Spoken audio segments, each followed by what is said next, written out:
I'm staring at the ceiling of this amazingly beautiful apartment. And the only thing that keeps coming to my mind over and over is 11,467. Over and over, 11,467.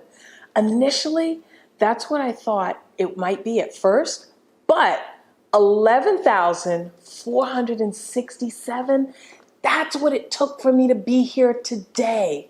A year ago, after many years of hard labor, I bought my first home, a 2.5 bedroom condo in the, don't laugh, but yes, the meatpacking district in Wham Bam, thank you ma'am, man frickin' Hatton.